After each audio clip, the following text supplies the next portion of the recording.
后来继续来到高雄的左营，一栋透天厝火烧厝，这经销赶到场的时阵，发现5楼的房间，这个火已经烧到真猛。有一个查甫人掉伫内底，抢救出来的时阵，已经无呼吸心跳了。有走出来，伊这个女朋友是放盘大哭。这个火烧的面体是分组的公务。厝边讲，当时有听到2个人冤家冤家真大声，刷落来就爆炸导火了。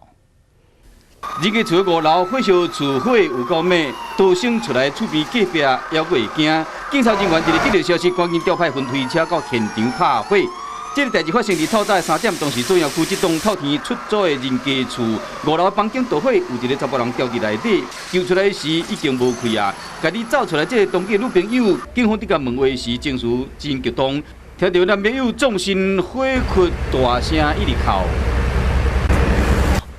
厝主怀疑讲是烧拍电，要不走出来厝边讲有听到人伫冤家声物刷来就导火啊！